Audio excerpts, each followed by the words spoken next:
Dia bilang, oh ini Tapera itu sangat membantu Gen Z kok yang tidak bisa nabung. Gak gitu Pak. Gini deh, masukan nih buat Pak Sandiaga Uno ya. Kayaknya Bapak sendiri paham bahwa untuk Gen Z mendapatkan lebih banyak duit itu bukan dari nabung. Lo nabung itu gak banyak duit.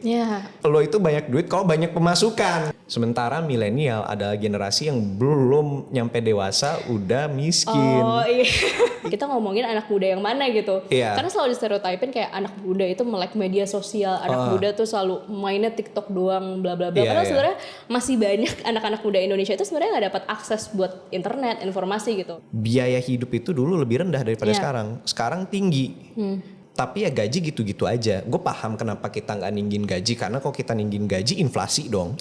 Kenapa sih dibilang kayak Gen Z pengangguran. Terus kayak kenapa dibilang kayak Gen Z tuh kayak masih banyak yang gak kerja gitu. Kita itu disetting untuk gagal Zep. Gitu. Kita dilahirkan dalam dunia. Kita dibesarkan dalam dunia yang dijanjikan. Tapi dunia itu ternyata sama ini bohong. 70-75% itu masih kayak kerja di UMKM. Masih blue collar workers. Jadi dia freelance. Sekali sebulan ya itu dia bisa dapat paling banyak itu 52 juta. Dia pernah didobrak. Dia niat sama ketua RT-nya karena dikira ngepet. Dikira ngepet. Itu juga lucu. Maksudnya kayak banyak. So, gue mau ngomongin soal a never ending topic. Kayak semacam cheat code gitu buat lo bisa dibilang viral, kalau enggak FYP gitu, dan juga selalu jadi bahan omongan entah di podcast, entah di thread, entah di Twitter, di X, atau di Instagram, atau bahkan sekedar jadi thumbnail judul berita gitu. Pokoknya yang diomongin tuh ini mulu, dan orang-orang tuh entah kenapa selalu kemakan aja sama isunya. Nah, hari ini kita mau ngomongin soal Gen Z work culture. Jadi kayak Gen Z work-life balance dan hal-hal seperti itu. Emang kenapa sih harus ngomongin soal kayak gini lagi gitu? Kenapa gue juga ngomongin hal ini gitu? Nah, jadi akhir-akhir ini tuh ada kasus baru. Bukan kasus sih, bisa dibilang ada, ya selalu ada trending topik lah ya. Cuman kayak ada hal yang baru viral. Namanya itu Kak Angel Wijaya. Jadi mungkin teman-teman boleh boleh bantu ditampilin ya. Biar bisa pada ngeliat juga. Jadi ini guys, ada ya kita tahu lah HRD gitu kan, sekarang udah banyak juga HRD jadi seleb tweet ataupun yang jadi influencer. Itu suka banyak kayak ngasih tahu keluh kesahnya gitu loh. Nah, salah satunya ini sih Kak Angel Wijaya ini. Dia tuh ngasih tahu kalau misalnya Gen Z banyak yang gak terima sama video TikTok aku sebelumnya, karena menurut dia tuh Gen Z work ethics-nya tuh gak ada. Terus kayak komplain gitu lah soal ya gimana sih Gen Z ini kerjanya tuh gak becus. Dan without further ado, daripada gue kayak misuh-misuh terus kasat kusut sendiri sama isu kayak gini, dan langsung aja gue panggil temen gue which is buzzer Gen Z. We just like hello buzzer.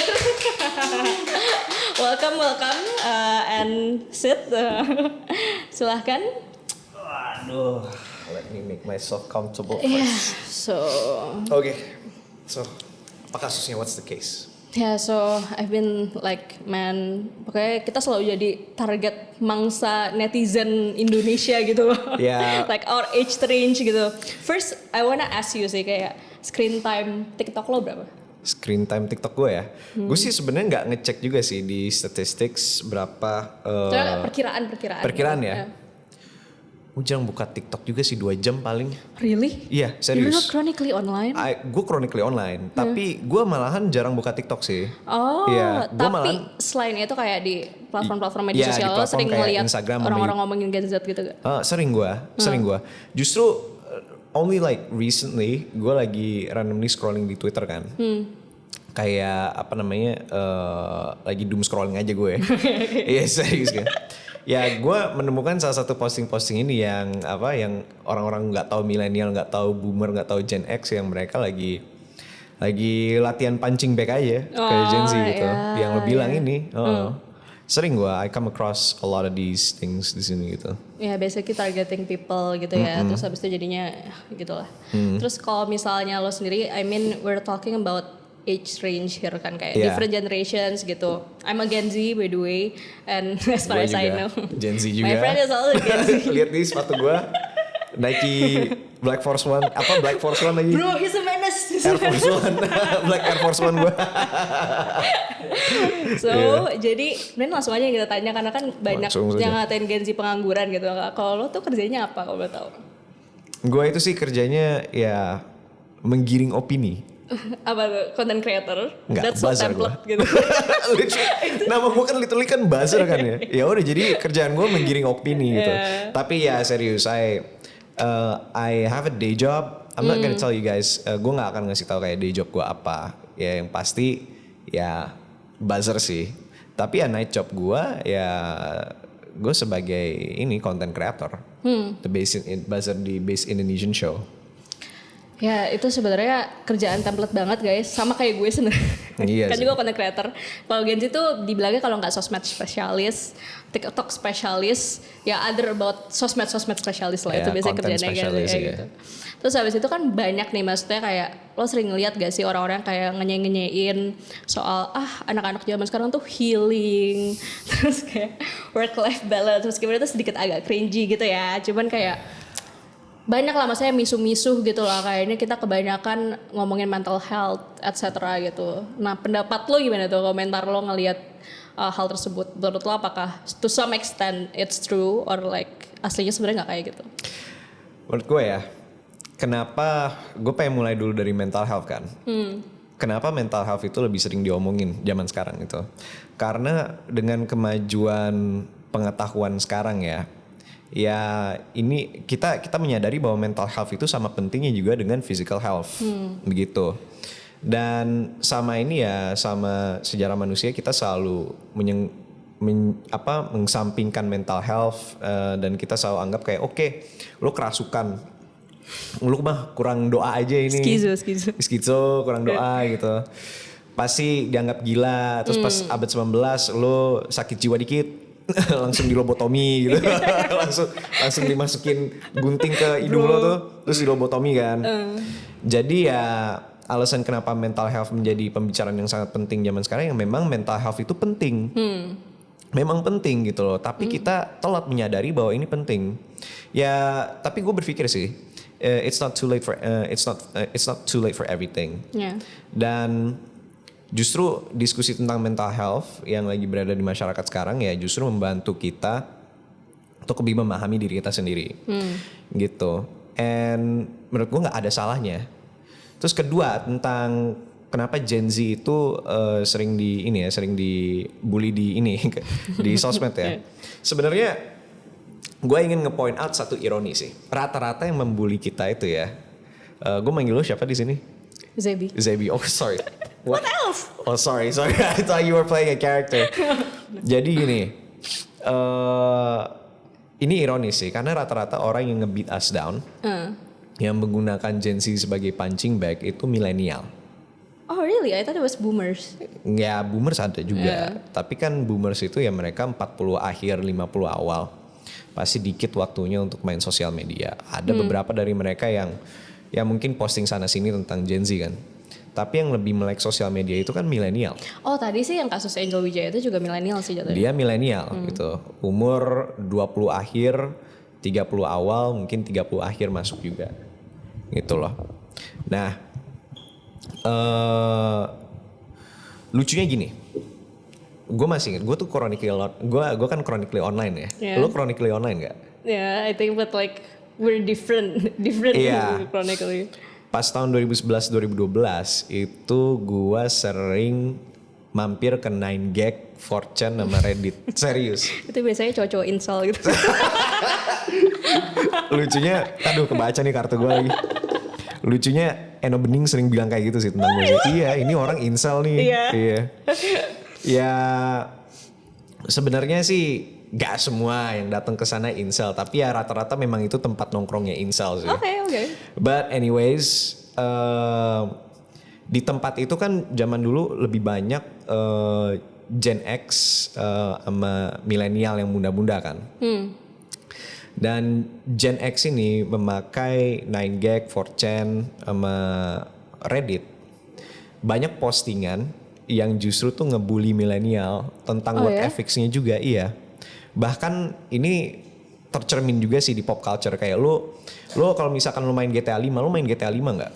Ya, I use like Iya. buat kayak driving the cars aja Iya sih. pasti sih ya. Pasti lo pernah main GTA 5 kan. Kalau lo main satu misi di GTA 5 itu salah satu karakter GTA 5 tuh karakter utamanya tuh player karakter si Michael. Dia itu sempet ngata-ngatain milenial. Oh fucking millennials gitu. Nah selama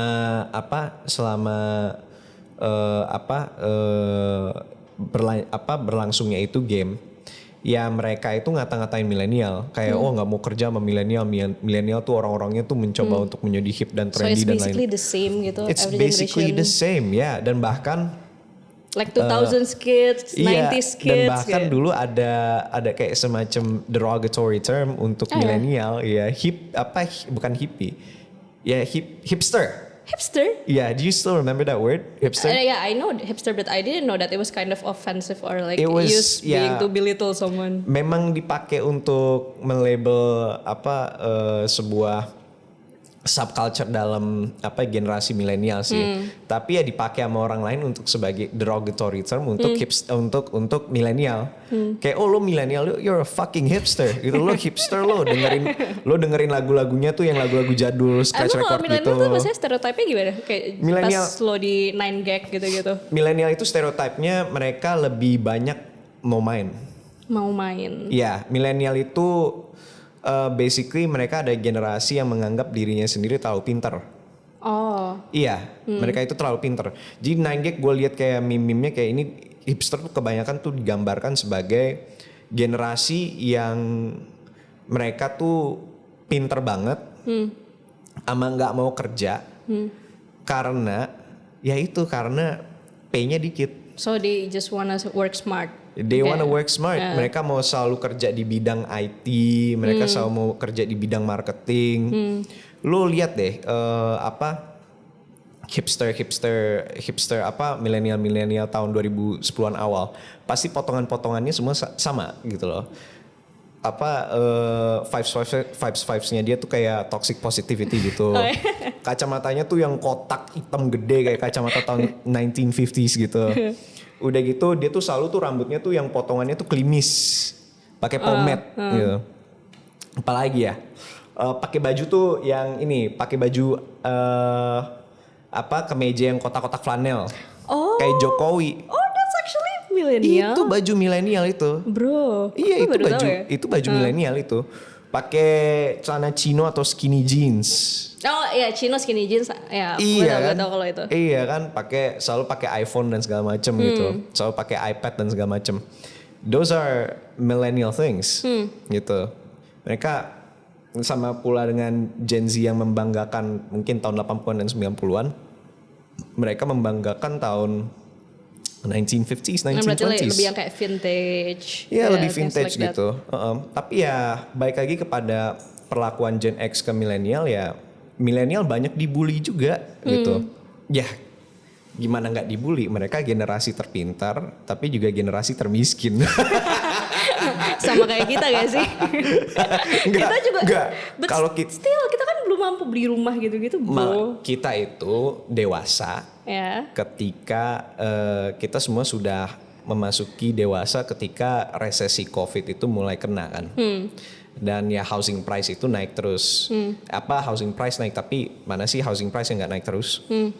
Sementara milenial adalah generasi yang belum nyampe dewasa udah miskin. Oh iya. Ingat 2000. Jadi mereka have it harder than us ya sebenarnya. Kenapa? Have it harder than us. For millennials. They kind of have it harder than us Yeah. gitu. Tahun 2008 sama 2009 kan sempat terjadi kalau nggak salah tuh market crash di Amerika tuh kayak gue lupa resesi global ya kalau nggak salah tuh pas waktu 2008 2009 tuh. Kita nggak ngerasa karena kita masih SD. Ya. Ya kita kan nggak tahu apa-apa. Tapi rata-rata milenial yang udah masuk umur SMP SMA tuh they have it hard. Banyak yang milenial yang gua ngobrol di kasus Amerika kan. Gua ngobrol di kasus Amerika nih ya karena rata-rata di 9gag ya postingannya dari Amerika semua. Sama di Eropa juga sih ada beberapa. Banyak dari milenial itu harus mengalami ya orang tua cerai. Iya serius karena banyak utang atau rumahnya dilelang karena nggak ada duit. Itu sering terjadi itu. Ya generasi terpintar tapi terpinter karena mereka di situ generasi pertama yang dianggap digital native. Oh iya. Iya. Tapi ya generasi They're still adapting juga. termiskin. Generasi termiskin. Oke, bisa digital tapi tetap aja kayak Iya. it's still the start of a new age gitu loh. Memang, tapi kita kalau misalkan kita lihat lagi ya di tahun 2024 ini ya. Milenial sudah umuran 30-an, 30 berapa ya? Mereka tuh umurnya sekarang tuh 28 sampai 39 atau 40 gitu, lupa gua. Dan beberapa dari mereka sukses kok. Kayak kemarin Raditya Dika gue ketemu kan, dia termasuk milenial, Oh iya sih. Iya, sukses gitu. Istrinya Iya, I can juga see. sukses, Anissa Aziza. Anissa siapa? Anissa Aziza. Ya Anissa Aziza. Ada nih satu ada nih orang Indonesian Youth Diplomacy namanya Wafa Taftazani. Dia yang ngebuat kayak beberapa startup di Indonesia. Dulu di Cambridge. Wah sukses banget dia. Oh milenial. Milenial. But I think kayak if we're talking about kayak one more, sukses atau enggak gitu. Yeah, sorry to cut you off. But one more millennial, Dirgayuza Setiawan tahu? Salah satu lingkarannya Prabowo. He's a millennial. Dia yang buat teksnya ini, teks apa?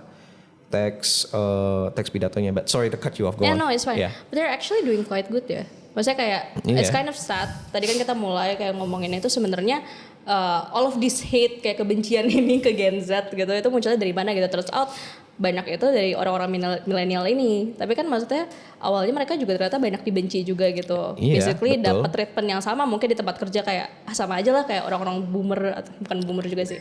Kayak orang-orang yang lebih berumur gitu.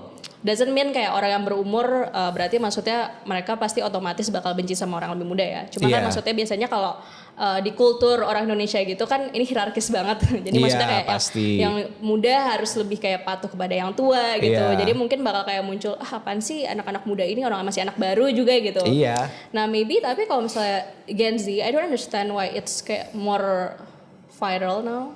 Kayak terus kayak lebih kayak dibilang kalau sekarang tuh orang-orangnya lebih gak sopan gitu. Kayak milenial iya. jarang dibilang gitu sih. Gua akan bilang ini karena faktor globalisasi dan ini sih dan penyebaran informasi secara cepat sih. Karena semua orang basically bisa ngepost konten, jadi makin banyak konten, makin banyak berita gitu, makin banyak substansi yang bisa dikonsumsi. Terus globalisasi ya. Gen Z kita itu udah dipengaruhi sekali sama pemikiran dari luar negeri, nggak hanya dari barat ya, tapi dari Cina, dari Jepang, dari Korea, dari Rusia. Basically gue bisa membuat argumen bahwa Gen Z adalah generasi pertama di mana borders mean nothing to us. Jadi bisa aja kayak cara komunikasinya itu juga beda sekarang. Jadi kita tuh udah kita mungkin gue bisa membuat argumen bahwa kita adalah generasi pertama yang menganggap kita tuh adalah bagian dari global society. Ya, kita menganggap kita global society first, baru negara kedua. Ya. Gitu. Nah, karena kita menganggap diri sendiri global society, ya mungkin dari situ gue berasumsi bahwa banyak orang beranggapan bahwa Gen Z itu nggak paham dengan etika dan norma dan budaya yang ada di sini. Bukannya kita nggak paham gitu, cuman kita nganggapnya ya proporsional aja. Kita ketemu orang tua tetap salim kan. Terus kalau misalkan ngomong ke orang tua juga kita masih tetap sopan. Banyak kok teman-teman gue yang kayak gitu juga yang masih sopan. Cuman lebih kepada caranya sih sekarang. Kayak dulu mungkin ngedebat orang tua itu enggak banget like, gitu. That's a no-no gitu. Iya kayak orang tua atau senior bilang apa lo ikutin aja. Kalau sekarang karena kita masyarakat yang dapat asupan informasi yang lebih, dan karena kita dapat asupan informasi lebih, kita lebih bernalar, otomatis kita lebih kritis. Ya, true. Jadi kalau misalkan sesuatu belum tentu sesuatu itu secara kayak yang kalau misalkan senior bilang A gitu, belum tentu hal itu logically make sense, tapi it doesn't align with our thoughts gitu. Yeah, that's why I cannot ngikut-ngikut kayak misalnya siap arahan gitu. Iya, siap arahan gitu. Siap ketua. Siap ketua gitu. Dan mungkin kita akan men-challenge Yeah. kita akan men-challenge hal itu gitu. Dan Dan mungkin generasi X sama milenial menganggap ini ada suatu apa ya namanya? Ketidaksopanan gitu. Ketidaksopanan. Mereka menganggap challenge itu sebuah ketidaksopanan. Tapi setahu gue milenial itu juga agak kritis sama kayak kita. Mereka rada kritis. Bedanya mereka lebih senyap-senyap. Mereka mainnya dalam gitu. Ya karena mereka generasi pertama yang digitally native dan mereka jadinya mereka ya harus generasi yang terbentang di atas mereka tuh semuanya tuh ya begitu semua.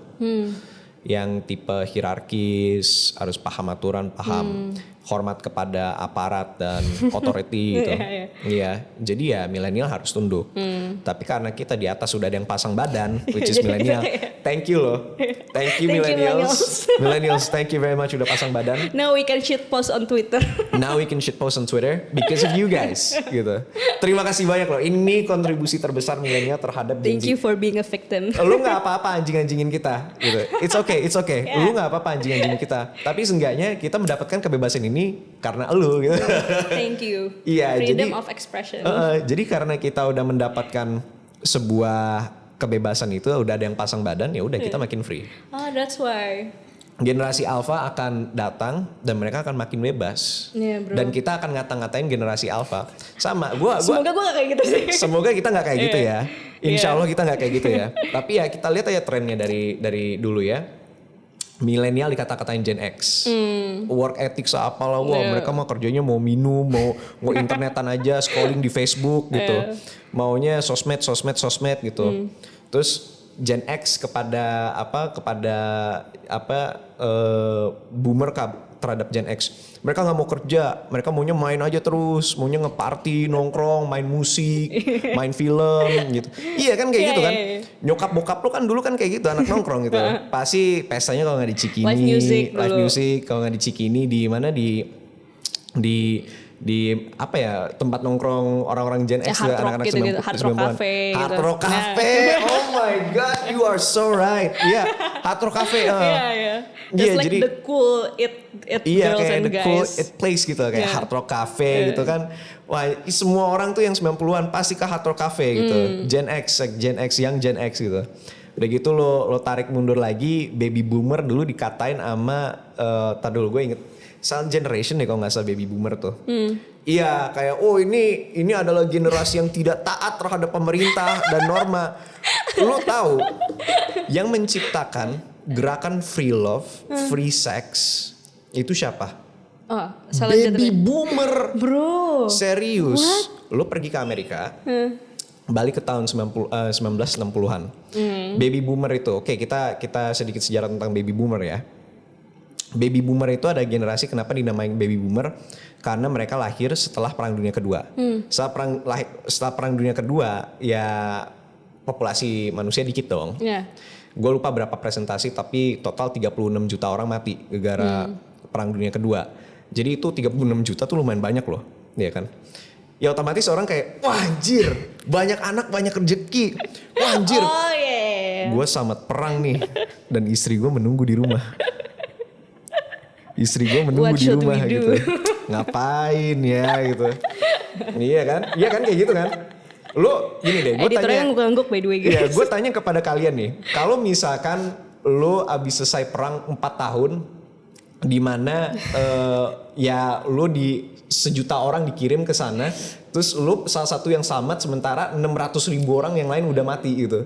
Ya otomatis lo akan berpikir kayak, ya terima kasih ya Allah. Gue beruntung banget. Ya Allah terima kasih ya Allah. Lu ketemu wanita lo ya. You meet atau enggak lu sebagai wanita ketemu cowok lo. Dia menjadi cowok terganteng atau wanita tercantik di dunia gitu. Langsung kayak wah. Kita harus banyakin rezeki sekarang. We need to have kids now. We need to have kids now gitu. Ya akhirnya terjadi baby boomer tuh. Ledakan. Ledakan baby boomer gitu. Nah baby boomer itu baby boomer itu seumuran kita pas lagi perang Vietnam. Oh shit. Iya. Mereka seumuran kita pas perang Vietnam. Dulu perang Vietnam itu rada kejam loh. Of course. Orang-orang nggak paham kenapa Amerika harus intervensi di Vietnam. Karena kalau menurut pemerintahan Amerika ya karena Sinatra Doctrine, karena Truman Doctrine. Tapi kan anak-anak muda kayak kita kan nggak peduli doktrin high politics kayak gitu. Kampret lah itu gitu.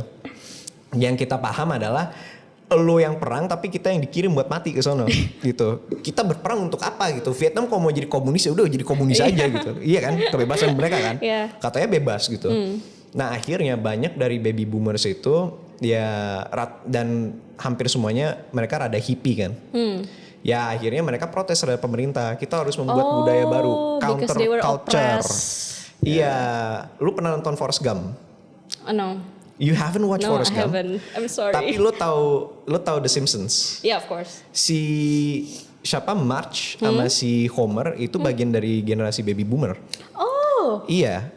Mereka pas mudanya itu protes terhadap pemerintah gitu. Mereka dulu muda pas waktu seumuran kita pas tahun 1960-an. Dan mereka melawan pemerintah kayak pemerintah itu sebenarnya nggak niatnya itu nggak baik-baik buat kita, makanya kita harus lebih aware.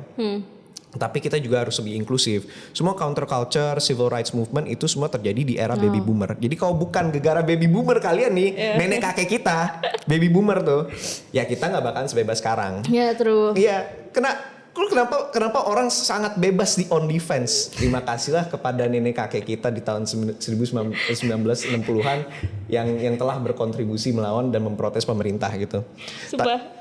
Even kakek gue itu cerita dulu dia pas SD aja tuh, iya kakeknya tuh dulu sekolahnya dibakar, terus kita harus keluar bawa parit gitu-gitu. Terus I'm like, what? That's not my childhood. Nah kalau kita kan pas tahun 60-an udah Disney. Itu G30 SPKI kan. jadi agak beda. Beda. Generasi kita mungkin generational trauma. Iya, generational trauma. Jadi generasi kita mungkin agak terlibat counterculture, cuman kita agak lebih violent aja sih. Kakek nenek kita gegara tahun 60-an kayak gitu kan. Tapi kita tarik mundur lagi nih Zep. Kita tarik mundur lagi. Baby boomers dikata-katain nama silent generation gitu. Silent generation ke greatest generation. Nah ini menarik nih. Kenapa greatest generation Cona? Gitu. Kenapa Cona ya? Jadi silent generation itu dibilang silent generation karena mereka ngikutin aturan aja. Ya siap. Oke bos. Ya mereka adalah generasi yang dilahirkan pas Perang Dunia Kedua.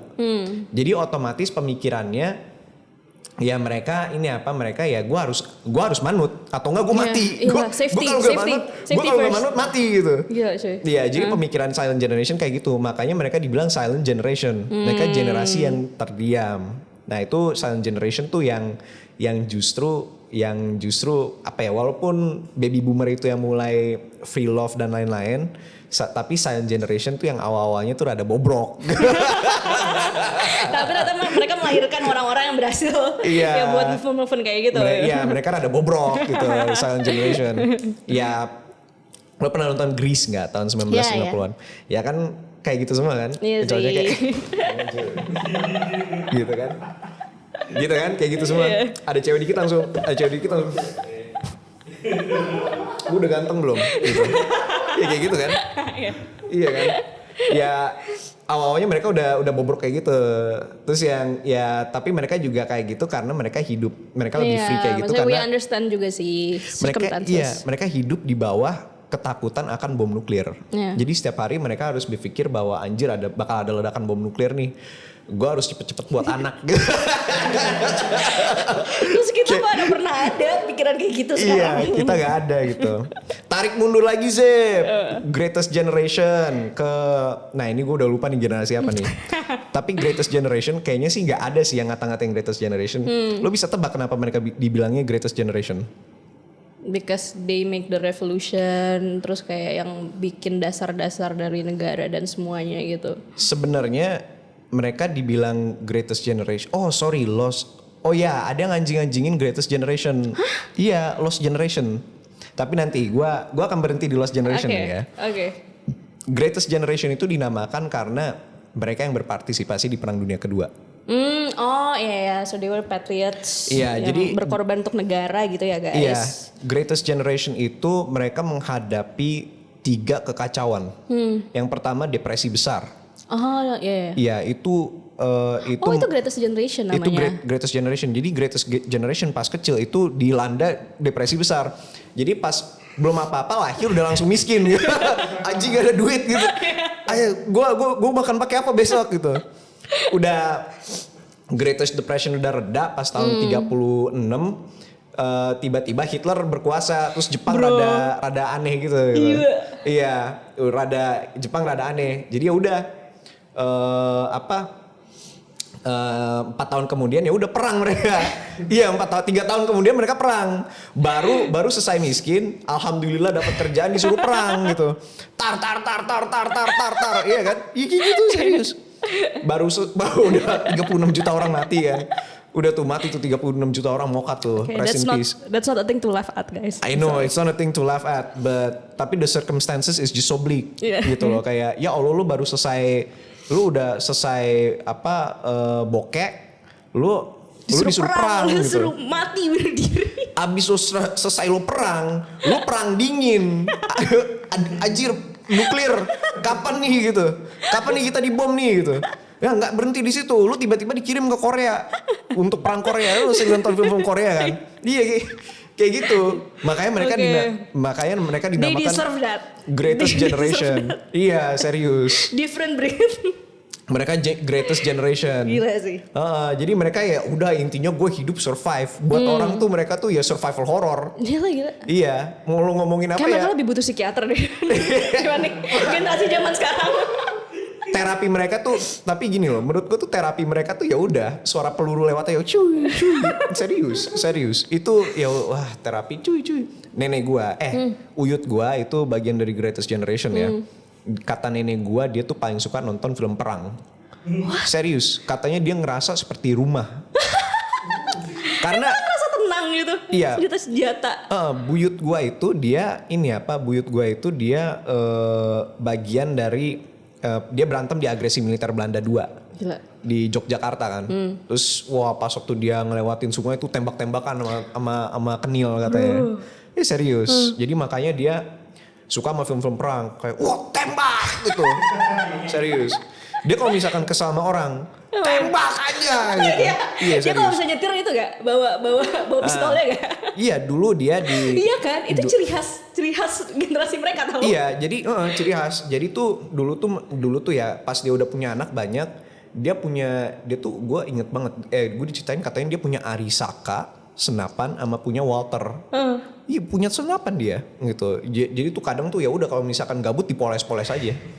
Serius. Like it's a normal thing. It's a normal thing.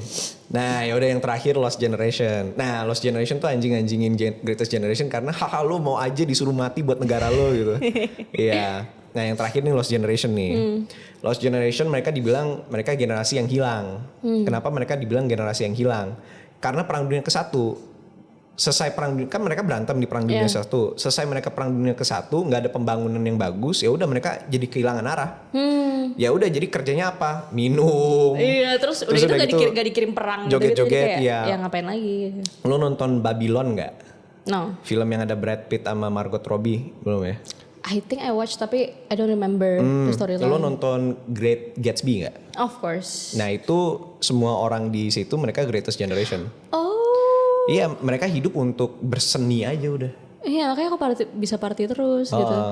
Nah udah mereka dianjing-anjing juga sama generasi sebelumnya karena lu kayaknya hidup nggak ada tujuan gitu. Makanya namanya Lost Generation. Terus gimana lagi? Iya, mereka dinamain Lost Generation karena penulis Amerika siapa ya namanya? Ernest Hemingway. Dia bilang you are all a lost generation karena mereka hidup dengan kemajuan teknologi yang sangat pesat, industri revolusi, yang bilang bahwa suatu hari teknologi akan mengubah kehidupan orang-orang di mana-mana. Tapi setelah Perang Dunia ke-1 yang ditunjukkan adalah teknologi mengubah hidup orang for the worse. Teknologi digunakan untuk menghancurkan dan membunuh. Untuk perang. Akhirnya mereka trauma. Makanya mereka ya sempoyongan aja Lost Generation. That's actually gitu quite bleak sih. Kasian, maksudnya dibanding sekarang kayak we have it better lah. Iya makanya Lost Generation itu menghasilkan banyak sekali penulis. Oh. Iya. Lu like Sylvia Plath gitu. Iya gitulah. Kayaknya itu masa-masa mereka si Ernest Hemingway, F. Scott Fitzgerald, si siapa lagi ya? Lu kalau nonton Midnight in Paris yang dibuat sama si Woody Allen starring si siapa namanya yang Owen Wilson. Ya. Lu bakal lihat tuh penulis sama seniman Lost Generation. Ya kalau kita ngeliat di Spanyol ada Salvador Dali, di Jepang ada Osamu Dazai. Oh, so Basically that's gitu sih. actually kayak dari Lost Generation gitu. Iya. Oh, jadi kayak it's interesting how kayak jobs gitu, job market itu juga affect dari situasi tiap generasi gitu kan. Iya, it's very Like, interesting. I said about our generation kayak being social media specialist. Iya, social media Tech specialist. savvy. Basic. Like, yeah. Setiap generasi pasti ya Lost Generation anjing-anjingin Greatest Generation, anjing-anjingin Silent, anjing-anjingin Baby Boomer, anjing-anjingin Gen X, anjing-anjingin milenial, Yeah, anjing-anjingin Gen Z. Sekarang kita juga mulai anjing-anjingin Gen Alpha. Lo mau tahu kita anjing-anjingin dari mana? What? Lo udah kecil ngomongin brain rot, skibidi apa sih? Iya, skibidi. Itu Nonton itu Skibidi adik gue Toilet. sumpah dia kayak skibidi toilet terus kayak Skibidi Toilet, kayak every Valorant. time and Iya. go on dates with girls on Roblox. On Roblox. Like I don't understand kayak why is he so chronically online? Which Sekarang gini, lu ngejudge adik lu go online dates with ladies on Roblox ya. At least he goes on dates on Roblox ya. Yeah. Yang which is yang lu banyak aktivitas. Do you role play back in Yes. there you go. Lu role play di mana? Di Instagram and Kick. Bro, I used to be a big whip and I used to roleplay as Lucy Hartfilia and also as Lucy. Zinyan from KR. God. I used to be a big weep. Do you Yeah. know who I role played as? Yeah, Charles Z. Britannia from Code Geass. Yeah, seriously. Atau enggak si Makoto Ito dari School Days gitu. It's actually interesting kayak Yeah. I never found my guy friends role playing. Biasanya itu kayak teman-teman cewek gue semua yang role play. Oh, banyak sih kayak gue kan role play dulu di Facebook kan ya. Itu juga banyak milenial di situ. Dan milenial tuh ya mereka role play aja gitu di situ. Ya they do their own thing. Sekarang they grow up, Ya, they become actually salah satu kayak pengalaman gue tahu soal suicidal thoughts and shit Yeah. like that is because dulu aku main Kick guys. Iya, Aku main Kick terus kayak ketemu sama orang-orang yang kayak dari Filipina atau dari mana terus tiba-tiba Iya. mereka kayak bilang ada suicidal thoughts gitu terus kayak oh people can actually have those thoughts. Oh ya 2015. Karena I was still like 10 years old, 11 years old.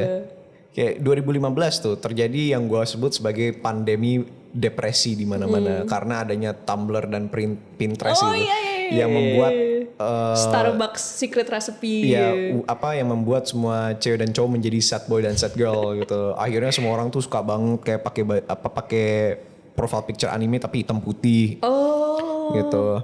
Kayak itu people thought that was the pinnacle of art gitu. Tapi ya Gen X ngeliat itu terus kayak apa sih tujuannya gak jelas tuh pada gitu. Mereka ngeliat milenial kayak gitu. Dan kita Gen Z ada beberapa yang tersusupi ke rank-rank milenial pas kayak gitu.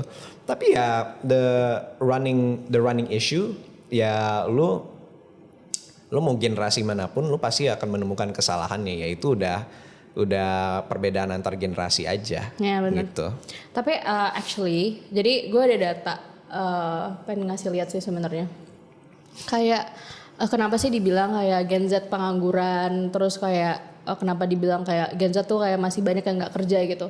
Jadi sebenarnya kalau misalnya by data itu sebenarnya tuh bukan nganggur, tapi kita tuh banyak pekerjaan informal kayak freelance or kreatif. Betul. Jadi kayak banyak yang nggak kedaftar dan akhirnya itu nggak ngasih subsidi pajak ke negara kan. Iya. Jadi kita jadinya kayak generasi yang nggak terlalu berkontribusi kepada negara gitu. But actually, gue dapat an interesting fact from Mas Bagus Mulyadi. Shout out to him. Jadi katanya itu 70-75% orang generasi kita itu is actually blue collar workers. Jadi kayak emang beneran maksudnya orang miskin, bisa dibilang kayak nggak mampu gitu loh. Jadi bukan yang kayak sipin latte di matcha latte di Sudirman terus kayak pakai lanyard dan tas branded di SCBD gitu. Jadi bukannya kayak stereotip yang dibilang Gen Z tuh work life balance bla bla bla, tapi aslinya di Indonesia terus out 70-75% itu masih kayak kerja di UMKM, masih blue collar workers. Jadi kayak ya menurut lo gimana sih, kayak orang-orang udah bikin stereotip tapi mereka nggak tahu sebenarnya aslinya tuh nggak bisa ke-apply gitu loh sama Gen Z Indonesia. Maybe itu cuman kayak top 1% Gen Z aja gitu. Ya, I would say top 10% lah gitu. Top 10%. Karena semua orang punya akses ke internet. Tapi cuma beberapa dari mereka itu yang ya gimana ya, yang mempunyai literasi untuk posting ke internet. Semua orang sebenarnya bisa posting. Tapi yang ngebuat konten ya yang naiknya ya kita-kita. Yang kebanyakan orang-orang chronically online juga ya they're the top like 10% 20% of the country of Gen Zs ya. Tapi ya ini sebuah kasus menarik sih, gue baru tahu juga gitu bahwa kebanyakan Gen Z itu blue collar worker. Tapi kalau misalkan lu tarik dari datanya ya semua orang juga mau milenial mau Gen X kebanyakan blue collar worker. Tergantung dari wealth disparity dalam negaranya seperti apa. Orang-orang cenderung lebih kaya atau lebih miskin gitu. Kalau di Indonesia kan orang cenderung lebih miskin. Ya otomatis orang blue collar worker. Gitu. It's interesting sih. Cuman ya balik lagi ke mindsetnya mereka sebagai blue collar worker gimana. Gitu. So actually kayak kemarin kan gue lumayan aktif juga tuh pas masa-masa kampanye 2024 tahun ini ya. Terus sometimes I get a little like pissed off or triggered because there's always this webinars yang kayak ngomongin bonus demografi. Terus kayak iya. masa depan generasi emas anak muda bla bla bla. Terus kayak I would always start with saying kalau misalnya bilang apa namanya kita ngomongin anak muda yang mana gitu. Karena selalu stereotypin kayak anak muda itu melek media sosial, anak muda tuh selalu mainnya TikTok doang bla bla bla. Karena sebenarnya masih banyak anak-anak muda Indonesia itu sebenarnya nggak dapat akses buat internet, informasi gitu. So I think buat kayak orang-orang stereotypin gitu terkadang I kind of disagree gitu loh. Karena kayak agak sedih juga sebenarnya kita banyak banget yang masih pengangguran tapi kita juga harus masih nerima kayak caci maki tiap hari gitu and also all the stereotypes. But also another fact juga ya kalau misalnya gue lihat dari sisi yang lain, gue juga sempat ngelihat, gue beruntung banget maksudnya di sini mungkin di pekerjaan gue yang di belakang layar itu juga Gen Z semua dan juga ya di kantor gue sehari-hari itu gue kerja sama Gen Z juga. Cuman ya ada Gen Z yang bisa dibilang ekonominya cukup, ada yang nggak cukup juga, ada yang dianterin sama supirnya naik Alphard.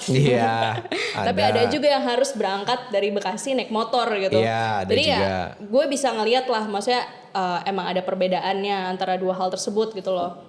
Dan maksud gue kayak salah satu hal yang beruntung dari kita juga itu kemarin kenapa tadi tiba-tiba gue juga ngasih tahu yang data pengangguran terus habis itu ternyata kita banyak yang freelance ternyata itu karena it's actually pas pandemi juga ada tren-tren kayak work from Bali gitu. Jadi sebenarnya kita mulai tech savvy jadi digital nomad. Kita bukannya pemalas atau gimana, tapi kita jadi ngerti gitu loh. Oh ternyata kita bisa dapetin duit lebih banyak gitu. Gue mau menambahkan tentang ini sih ya. Karena yang Gen Z itu kebanyakan freelance itu menarik gitu.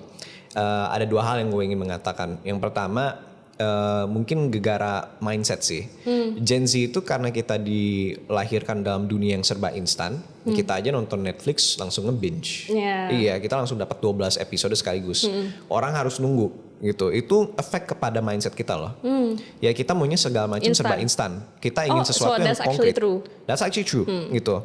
Kita mau kerja yang rewardnya itu tuh solid, yang rewardnya itu tuh tangible, langsung gitu. Ya pekerjaan yang kayak gitu kan biasanya freelance. Yang lu kerja lu langsung dapat reward. This is really interesting karena ada teman gue, ini yang kedua nih. Teman gue dia itu freelance jatuhnya, tapi dia itu punya perusahaan di Discord. dia punya PT di Discord. Dia bisa punya PT di Discord? Iya, dan nggak bisa punya PT di Discord maksudnya. Secara legal itu nggak ada yang mengatur di Indonesia. Tapi ya dia buat kontrak sama temennya bertiga, satu dari Kanada, satu dari New Zealand, dan dibayar pakai PayPal gitu. Dibayar pakai PayPal dan kontraknya itu tuh di bawah pemerintah New Zealand. Tapi dia kerja gitu dan dia nggak bayar pajak kan. Is that illegal? That is only illegal if you don't pay taxes. Lo kalau misalkan nggak bayar pajak ya ilegal gitu. Ya sudah jadi lo masukin ini dia dapat duit banyak tuh. Pas waktu dia lagi banyak kliennya, dia kan ada bisnis di VR chat. Jadi dia kayak ngebuat iklan gitu showcase di VR chat. Itu sekali sebulan ya itu dia bisa dapat paling banyak itu 52 juta.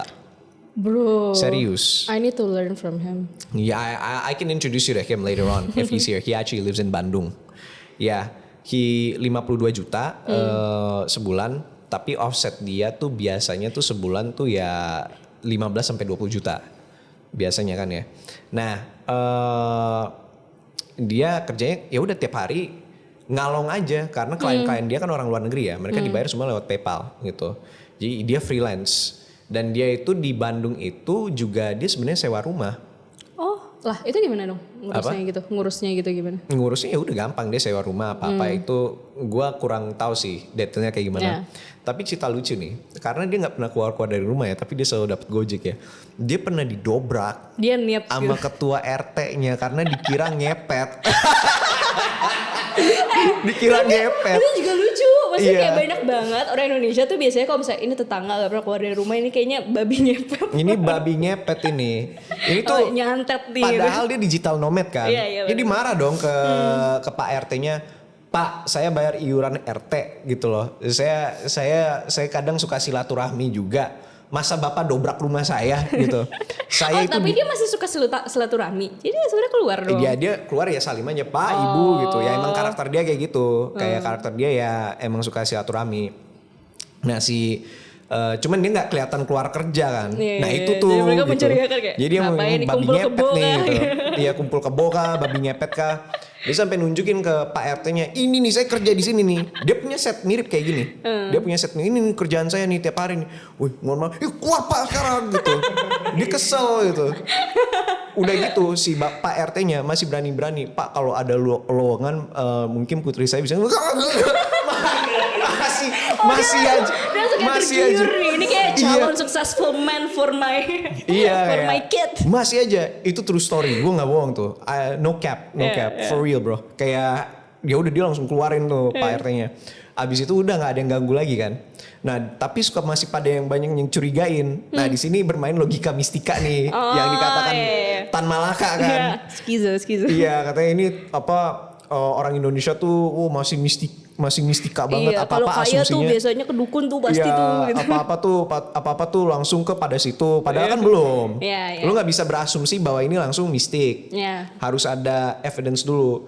Justru lu bisa mengatakan ini mistik kalau semua evidence-nya itu nggak masuk akal di luar nalar.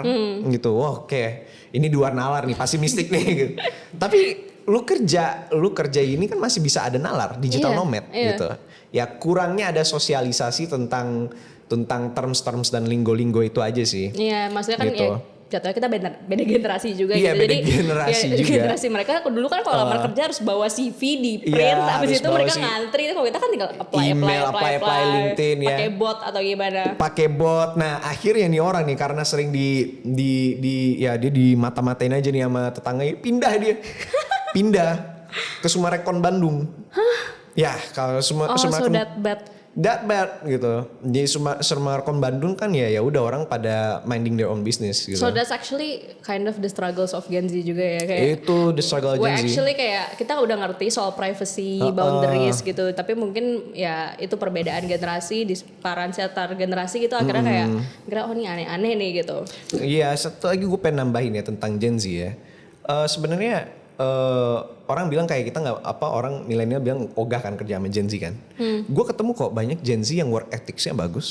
Kayak anjir ini orang profesional banget udah kayak bapak-bapak.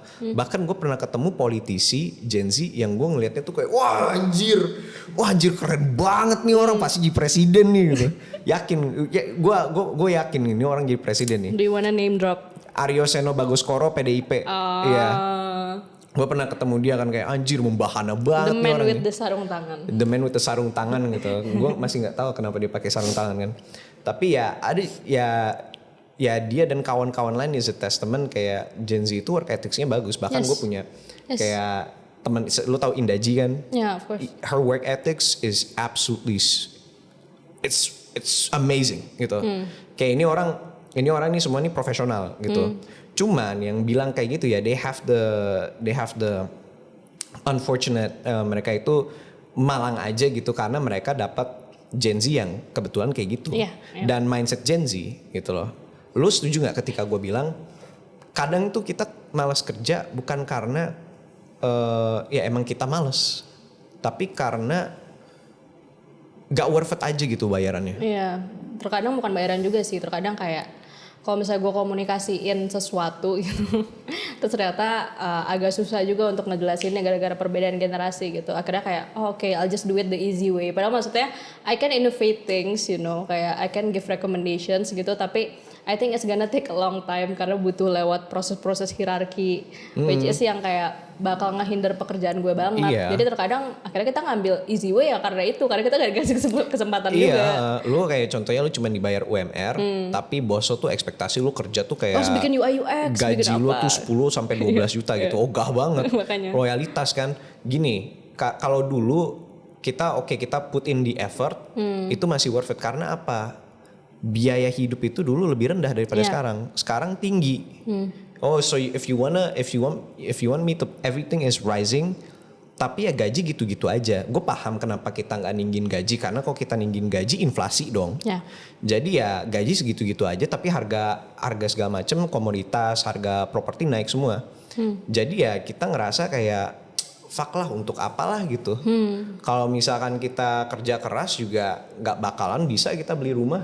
Ya, gitu. basically we're fuck anyways. Jadi We're kayak, fuck anyways dan gobloknya lagi ya salah satu hal tuh ya boomer they know this. Boomer tahu we're fucked gitu. We're literally fucked. Jadi ya mereka buat BP Tapera yang gagal 100%. Gagal 100% secara matematika tuh udah kita sekarang dikatain mulu gak bisa beli rumah, disuruh nabung. Iya, Jerome Pauline tuh sama Ferry Irwandi kan itu nulis tuh ngebuat perhitungan tuh tentang BP Tapra kan. Gak make sense. Ini gak make sense nih, ini gagal 100% nih dalam matematika nih. Sementara you have orang-orang milenial ya, karena mereka berdua milenial, tapi mereka didengar oleh Gen Z juga. Basically mereka ngerepresentasiin ya sukarnya Gen Z lah gitu. Dan lu punya Sandiaga Uno. Man, dia tuh salah satu orang terkaya di kabinet. Dan ya dia fuck lah, ini orang tajir banget lah basically. Dia bilang, oh ini Tapera itu sangat membantu Gen Z kok yang tidak bisa nabung. Gak gitu pak. Enggak, dari penamaannya aja tuh tabungan gitu loh. Orang udah kayak bakal ngerasa dipaksa. Pak, gini deh, masukan nih buat Pak Sandiaga Uno ya. Kayaknya Bapak sendiri paham bahwa untuk Gen Z mendapatkan lebih banyak duit itu bukan dari nabung. Lo nabung itu gak banyak duit. Ya. Lo nabung gak banyak duit. Our money gitu loh. Tapi lo itu banyak duit kalau banyak pemasukan gitu. That's why banyak Gen Z yang work 2 jobs. Work 2 punya jobs, part-time 3 jobs. gitu Gua I literally work 2 jobs. Yeah, gitu. literally work like 3 jobs. Iya gitu loh, kita buat pemasukan gitu. Karena kita tinggal di Jakarta, biaya hidup mahal. Terus kalau misalkan kita dan gue gak bisa minum matcha latte gue. Gue nggak bisa pergi ke Miss Jackson gitu. Gak bisa sip and sip. Gak bisa sip and sip gitu. Kayak gue gak bisa melakukan semua hal itu. Lu kira gue mau hidup tiap hari nongkrong di Indomaret Total gitu? Gak bisa gitu. Gue Gen Z. Gue harus ke Miss Jackson. Gue kalau ngopi minimal di Tuku atau nggak Starbucks gitu. Gue harus makan tiramisu ciao. Gue harus pesen menu yang paling mahal biar teman-teman gue nggak ngira gue bokeh gitu. Itu kehidupan Gen Z gitu. Jadi Bapak tolonglah buat Gen Z itu kita nggak perlu satu pekerjaan yang duitnya itu banyak, tapi kita butuh lebih banyak pekerjaan. Dan maksudnya gue ngerti juga kenapa gue kesel, teman-teman gue kesel karena kita ngelihat orang-orang yang kayak maybe boomers gitu ya, punya tanah bisa 10, punya tanah bisa 6 gitu. Terus they're expecting us kayak, lu kenapa nggak beli rumah? Gue belum ada duitnya. That's the thing. Gini, ini membuka can of worms nih ketika lo bilang kayak gitu ya. Karena itu adalah permasalahan dari milenial di Amerika. Di Amerika, boomer itu tuh lo perhatiin kayak lo nonton Pawn Stars di History Channel atau lo nonton apa kayak anjir ini bapak-bapak kaya banget punya nih. kolam renang gitu. Padahal kayak biasa-biasa aja gitu. Anjir ini tajir juga nih bapak-bapak nih. Padahal kerjanya cuma bersih-bersih kolong meja doang di sekolah gitu. Nah, jadi kalau di sini kuli Jawa lah guys. Gitu. Kuli Jawa gitu. Ternyata mereka semua tuh yang punya kayak gitu karena mereka punya properti tanah. Jadi ya udah mereka punya properti tanah, mereka biasa punya usaha, punya properti gitu. Dan setiap mereka dapat pembelian properti, mereka beli lagi, mereka naikin lagi harganya. Jadi ya udah boomer mikirnya ya udah wow, kita dapat ini naikin harga. Our generation, millennials, Gen Zs, Gen Alphas, and Gen Beta, I don't know kalau misalkan kita ngomongin gen yang setelah beta ya, we are set for failure. Kita itu disetting untuk gagal, Zep. Gitu. Kita dilahirkan dalam dunia, kita dibesarkan dalam dunia yang dijanjikan, tapi dunia itu ternyata sama ini bohong. Benar. Iya, coba kita disuruh, gak ada yang dilatih untuk usaha, gak ada yang dilatih untuk perpajakan gitu. Menurut gue itu relevan. Yeah. Apalagi sekarang di dunia yang makin kian perbankan ya. Kita diberi zero knowledge tentang hal itu. Karena kita itu ditekan untuk menjadi labor, untuk jadi buruh. Yeah. Serius. Buat usaha-usaha si boomer. Boomer punya usaha banyak nih dapat dari generasi-generasi sebelumnya. Karena boomer juga populasinya. Boomer kan basically mereka bonus demografi. Yeah. Karena mereka bonus demografi, lahan kerja banyak. Udah lahan kerja banyak juga demand. Terus ya udah mereka buat perusahaan lah, bangun lahan kerja lah apalah. Jadi so much opportunities everywhere. Money is everywhere. Nah, sekarang sama mereka hidup ya mereka butuh buruh. Ya udah ya, kena ke milenial, kena ke Gen Z, kena ke Gen Alpha nanti, kena ke Gen Beta, nggak tahu nanti berikutnya gimana. Ya Gen X mah ngikutin aja sama ini. Yeah. Gitu. Yeah, but our future are bleak, but it's okay. We can still survive. We Look at can us now. still survive. Ya. But actually I would ask like ideally, kalau misalnya lo bisa milih kayak, oke kan since we're talking about work-life balance, etc. gitu, idealnya kayak hidup kerja dan juga hidup pribadi lo pengennya proporsinya tuh gimana gitu. Hidup Kalau kerja. misalnya lo bisa dapat kayak kerjaan yang ideal, lo maunya tuh kayak gimana? Karena kan sekarang work-life balance kayaknya orang-orang ngeliatnya kayak oh udahlah gue nggak bales kalau misalnya udah lewat jam berapa gitu. Oh, Kan iya. Gen Z katanya suka pakai DND, do not disturb gitu-gitu, Iya. terus gak bales atasan gitu-gitu. Nah menurut lo yang proper way tuh gimana? Ya yang proper way, lu cari kerjaan. Sekarang tuh Gen Z tuh kebanyakan ya nyarinya duit, nyarinya kuasa. Karena ya emang we're starting off in the world. Yeah. Kita baru starting off in the world for like 3 years, 4 years. Jadi kita semua tuh udah gila kekuasaan, gila jabatan, gila duit gitu. It's not our fault anyways. Yeah.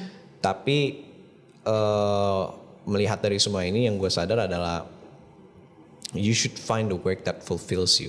Ini bukan lagi dunia di mana you can take everything. This is a world that you need to share. Yes. Ya dunia yang lo harus berbagi. Jadi lo cari lo cari pekerjaan yang menurut lo fulfilling secara lo spiritually, mentally, physically. Gitu. Yang lo kalau misalkan di WA sama atasan atau sama temen kerja, temen kantor lo, kolese kantor lo, kolega kantor lo di jam 10, jam 11 malam, lo mau jawab karena ya kerjaannya itu fulfilling aja gitu. Iya, iya. Ya lo harus lakukan itu gitu. Ya kalau misalkan menurut gua lo punya mimpi lain, silakanlah cari mimpinya. Tapi kalau misalkan mimpi tersebut nggak fulfilling, untuk apa juga? Terus akhirnya performa kerjanya jadi agak bagus Performa gitu. kerja jadi nggak Misalkan bagus muncul gitu. cap-cap work-life balance gitu. Ngomongin work life balance gitu. Itu balik lagi ke diri lo sendiri. Iya benar. Kalau misalkan lo kerja sampai lo pisah-pisahin sekat-sekatin waktu kerja sama waktu pribadi lo, artinya ya lo nggak 100% all in sama kerja itu. Yeah. Gitu. Bukan berarti gue menjudge bahwa lo harus all in 100% ya. Yeah, of course. Tapi ya Each of their own aja lah gitu. to each in their own. Kadang ada di dalam waktu luang pribadi lo harus prioritasin kerja. Kadang ada di waktu kerja yang lo harus prioritasin keluarga. Itu baik lagi tentang skala prioritas. Iya. Gitu. Karena kalau misalnya gue sih gue ngeliatnya kayak I don't really kayak use the term work-life balance because I think like my work is my life is my work, you know, like both can align in the same path gitu loh. Jadi kayak basically I'm just living my life, so every day I'm just working and living. So, I mean, yeah. most of your friends are working as well. Kayak kebanyakan dari teman-teman lo itu juga rekan kerja lo juga gitu loh. Jadi lebih gampang. Dan gue rasa itu yang membuat Gen Z mungkin lebih familiar sih. Gue rasa Gen Z kalau misalkan kita nih ya, Zoomer ya, kalau misalkan kita itu kerja di lingkungan kita tuh banyak orang yang like minded, yang seumuran, kita lebih efektif. Yeah. Gue yakin itu. Gitu. Karena Zoomers itu kita berani untuk saling kritik. Kita berani untuk buka-bukaan langsung. Lebih efisien gitu kan.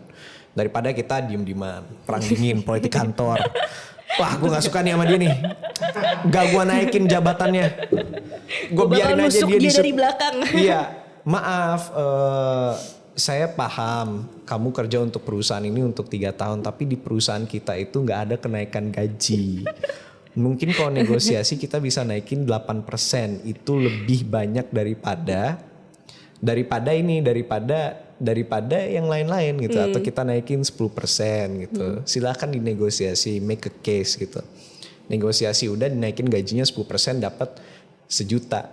Tapi ternyata semua pekerja kantor yang lain juga dinaikin dapat 1 juta.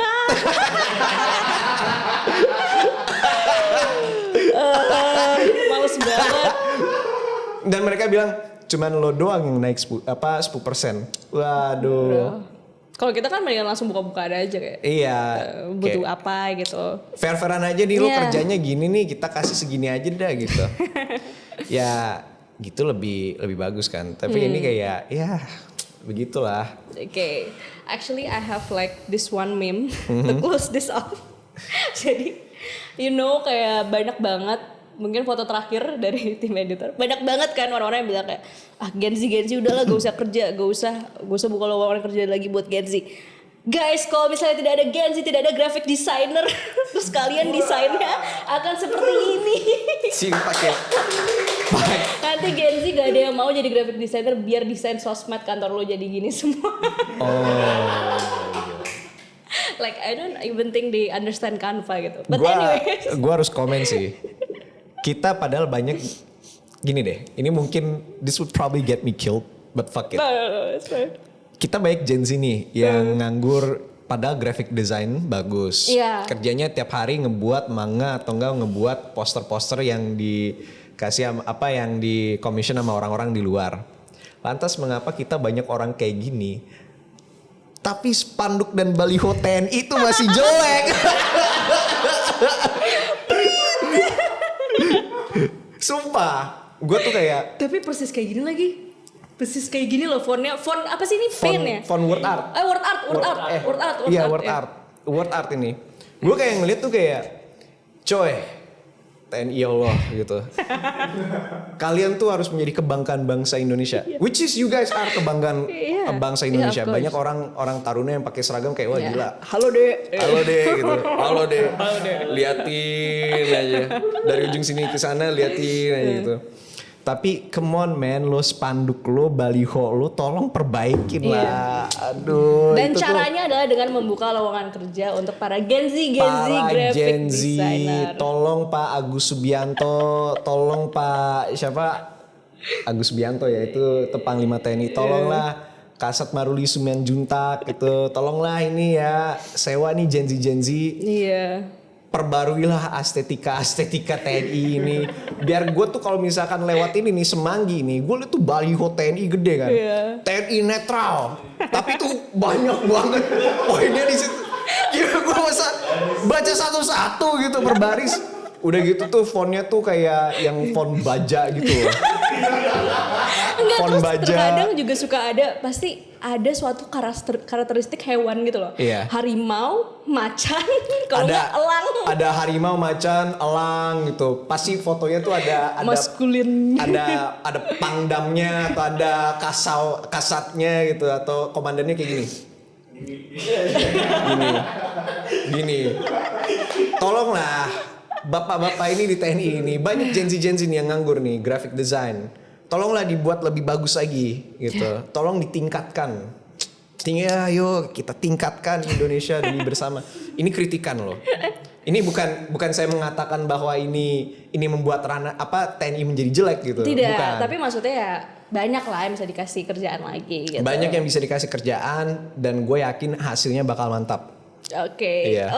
so last thing, pesan buat temen-temen Gen Z yang nggak seberuntung lo, maksudnya sekarang yang nggak seberuntung kita sekarang, Iya. udah dapat pekerjaan karena masih banyak pengangguran gitu. Iya. Pesan buat teman-teman lo gimana, kayak mungkin lo bisa kasih tahu kayak pas gue juga dulu ngerasain pas masih pengangguran, atau lo gak pernah pengangguran juga gak apa-apa. Oh iya, gue juga kok pernah merasa bahwa hidup gue seakan-akan cuman gini-gini doang gitu. Tapi di situ gue sadar bahwa kalau misalkan gue mau, gue akan dapat. If I want it, I will get it gitu. This is manifesting. It's the manifesting 101. Lu harus mikir kayak oke, gue mau mencapai titik sini. Ya kalau misalkan lo menginginkan itu sekeras mungkin, lo akan masuk kepada trance state. Kayak udah lo trance aja, kayak lo menjalankan segala macem, ujung-ujungnya lo akan sampai situ gitu. Gue setahun yang lalu gue itu sakit perut, serius. Gue kena GERD sama gastritis. Gue itu literally tuh hikikomori, tau hikikomori? Gue tuh kayak ya udah, gitu. ya gue ngerem diri di kamar. Setahun kemudian gue duduk bersama Raditya Dika. Bro. Jadi kayak, bro. And now you're sitting with me. And now I'm sitting with you here, gitu. Jadi it's a huge honor to be in the show. Yeah. But ya itu, kalau misalkan lo menginginkan sesuatu, lo pasti bakal dapat, gitu. Yeah, so it's possible. It's possible. As long as you have the motivation Yeah, to do it. so don't give up hope. One day, you might be the worst generation ever in this world, but Gen Alpha is coming in, so you're not gonna be the worst generation in this world anymore. Don't worry. Ya, ingat, Indonesia emas itu skibidi. Indonesia cemas. Indonesia cemas, Indonesia emas adalah skibidi. Serius. Okay, that's all from us. Thank you so much, my best friend. Bye guys.